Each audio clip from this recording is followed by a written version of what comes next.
Vemulawada rural Congress party ఆధ్వర్యంలో Vemulawada rural మండలం నూకలమర్రి గ్రామంలో మాజీ సీఎం వైఎస్ రాజశేఖర రెడ్డి వర్ధంతి ఘనంగా నిర్వహించారు. ఈ సందర్భంగా రూరల్ కాంగ్రెస్ పార్టీ అధ్యక్షులు వకులాభరణం శ్రీనివాస్ మాట్లాడుతూ ఉమ్మడి ఆంధ్రప్రదేశ్ ముఖ్యమంత్రిగా వైఎస్ఆర్ పనిచేసిన సందర్భంగా ప్రజలకు అందించిన సంక్షేమ కార్యక్రమాలను గుర్తు చేశారు. వైఎస్ఆర్ బాటలోనే ప్రస్తుత ప్రభుత్వం అందిస్తున్న సంక్షేమ పథకాలు ప్రజలకు ఎంతగానో ఉపయోగపడుతున్నాయని అన్నారు. ఈ కార్యక్రమంలో నాయకులు పాలకుర్తి పరశురాములు, బొడ్డురాములు, పిట్టెల వెంకటేష్, రోమాల ప్రవీణ్, సామల్ల రజనీకాంత్ తదితరులు పాల్గొన్నారు. రూరల్ మండలం నూకలమర్రి గ్రామంలో డాక్టర్ స్వర్గీయ ఆంధ్రప్రదేశ్ మాజీ ముఖ్యమంత్రి వర్యులు వైఎస్ రాజశేఖర రెడ్డి గారి వర్ధంతి వేడుకలు రూరల్ కాంగ్రెస్ పార్టీ ఆధ్వర్యంలో రూరల్ కాంగ్రెస్ పార్టీ అధ్యక్షులు వకులాభరణం శ్రీనివాస్ గారి ఆధ్వర్యంలో ఇక్కడ నూకలమర్రి గ్రామంలో ఘనంగా నిర్వహించుకోవడం జరిగింది. ఈ సందర్భంగా ఆయన ముఖ్యమంత్రి ఉన్న సమయంలో చేసిన సేవలను గుర్తు చేసుకుంటూ ఆ రోజు కాలంలో ఆరోగ్యశ్రీ అయితేనేమి 108 అయితేనేమి, జలయజ్ఞ అయితేనేమి, ఉచిత విద్య అయితేనేమి, ₹2 బియ్యం అయితేనేమి, వైట్ రేషన్ కార్డులు అయితేనేమి ఆయన చేసిన సేవలే ఇప్పటికీ కొనసాగుతున్నాయని గుర్తు చేస్తూ ఈ సందర్భంగా ఆయనకు నివాళులు అర్పించడం జరిగింది. డాక్టర్ వైఎస్ రాజశేఖర రెడ్డి ఈ దేశానికి ఈ రాష్ట్రానికి ఒక దిక్సూచిగా నిలిచిపోయినటువంటి వారి చరిత్ర.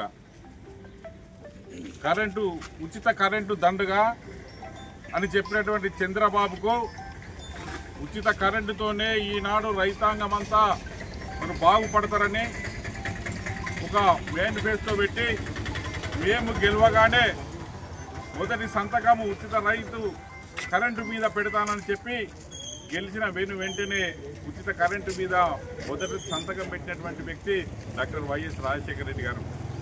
అదేవిధంగా విద్య, ఉద్యోగం, ఉపాధి ఇవన్నీ బేస్గా తీసుకొని డాక్టర్ వైఎస్ రాజశేఖర రెడ్డి గారు ఈ రాష్ట్రం లోపల మరి అన్ని ఇంప్లిమెంట్ చేయడం జరిగింది.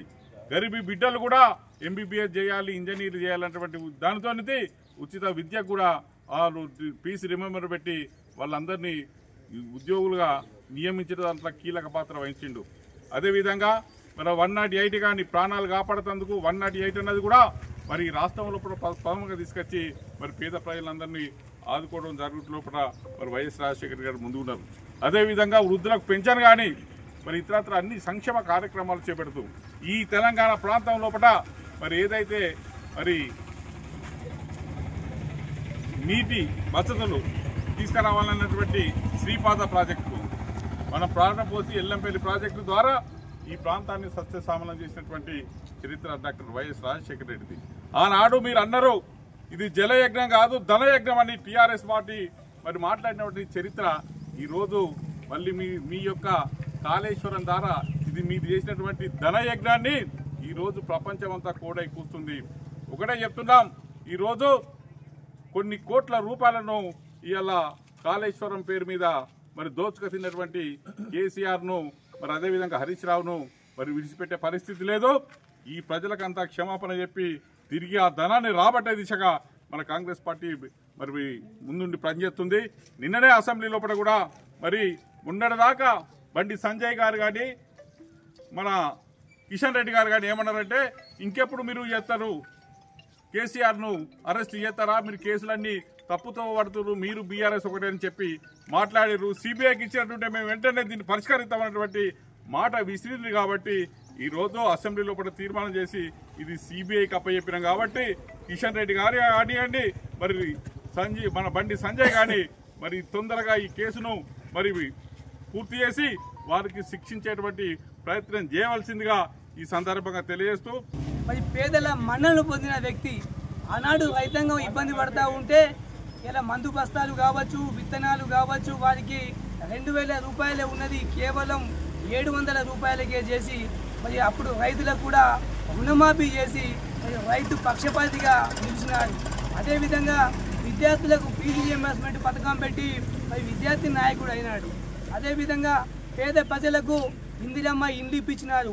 ఇలా అనేక 108, 102 ఇలా అనేక సంక్షేమ పథకాలు చేసి పేద ప్రజలలో చిరస్థాయిగా గూడు కట్టుకునే వ్యక్తి ఎవరైనా ఉన్నారు అంటే అది వైఎస్ రాజశేఖర అని చెప్పక తప్పదు.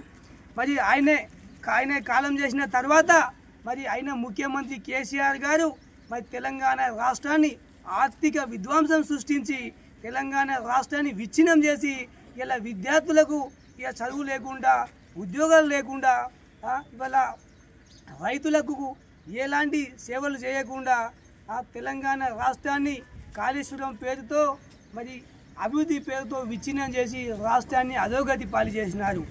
మరి ఈ 10 సంవత్సరాలు పడ్డ ప్రజలంతా కష్టాన్ని చూసి మళ్ళీ పేదలు మరి కాంగ్రెస్ పార్టీ మరి ప్రజలంతా కలిపి కాంగ్రెస్ పార్టీ పట్టం కట్టడం ద్వారా మళ్ళీ రేవంత్ రెడ్డి ముఖ్యమంత్రి వచ్చిన తర్వాతనే పేద ప్రజలందరూ కూడా మరి తెలంగాణ రాష్ట్రం స్వేచ్ఛ ఆయువులు పీల్చుకుంది.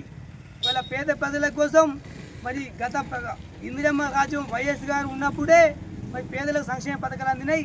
మళ్ళీ ఇప్పుడే రేవంత్ రెడ్డి గారి ప్రభుత్వంలో మరి ప్రభుత్వం ఇప్పుడు ఆది శ్రీనివాస్ గారు మరి కలిసి మరి పేద ప్రజలందరికీ ఇందిరమ్మ ఇల్లు కానీ రైతులకు 2 లక్షల రుణమాఫీ కానీ మరి ప్రతి ఒక్క వర్గానికి డెవలప్మెంట్ పనులు, మహిళలకు ఇలా ఉచిత ఆర్టీసీ బస్సు పథకాలు, ఇలా ఎన్నో విధాల ప్రతి గ్రామాన్ని అభివృద్ధి పథంలో తీసుకుపోవడం, విద్యాపరంగా అభివృద్ధి పథంలో తీసుకుపోవడము, మరి సాగునీటి రంగం, త్రాగునీటి రంగం అన్ని రంగాలు కూడా ముందుకు తీసుకెళ్తూ మరి ప్రజల మన్ననలు పొందుతున్నారు. కాబట్టి ప్రజలంతా ఆలోచించండి.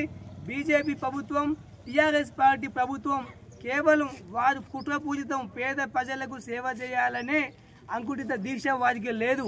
పేద ప్రజల అభివృద్ధి కోరుకునేది కేవలం కాంగ్రెస్ పార్టీ మాత్రమే. కాబట్టి ప్రజలంతా ఆలోచించండి, కాంగ్రెస్ పార్టీ వెంట ఉండండి. రేవంత్ రెడ్డి గారికి, ప్రభుత్వ విప్ ఆది శ్రీనివాస్ గారికి మీ అందరికి కూడా సపోర్ట్ ఇవ్వండి. మరి రాబోయే స్థానిక సంస్థల లోపల మరి కాంగ్రెస్ పార్టీ మరి ఇచ్చిన పిలుపు మేరకు మరి స్థానిక ఎలక్షన్లలో కాంగ్రెస్ పార్టీ నిలబెట్టిన అభ్యర్థులకు మీ ఓటు వేసి మరి పేద ప్రజల పార్టీగా కాంగ్రెస్ పార్టీ మీరు గెలిపించుకుంటే మీకు అన్ని సంక్షేమ పథకాలు ఇంకా పథకాలు ఉన్నాయని చెప్పి తెలియజేస్తూ ఉన్నాం. ఏదైతే కొంతమంది పెన్షన్లు ఇస్తలేరు అని చెప్పి కొంతమంది అక్కడక్కడ మాట్లాడుతున్నారు. రాబోయే పథకం పెన్షన్లే. 2,000 రూపాయల పెన్షన్ 4,000 అవుతుంది. కొత్త వాళ్ళందరికీ కూడా పెన్షన్లు వచ్చే అవకాశం ఉంది. ఈ స్కీమ్ అది త్వరలోనే ఉంది కాబట్టి అందరికీ తెలియజేస్తా ఉన్నాం. ప్రజలంతా కూడా కాంగ్రెస్ పార్టీని ఆదరించినట్లయితే మీకు అన్ని సంక్షేమ పథకాలు అందుతాయని చెప్పి తెలియజేస్తా ఉన్నాం. ఇలా బీజేపీ, టీఆర్ఎస్ పార్టీ కుట్రలను మీరు ఎండగట్టాలని చెప్పి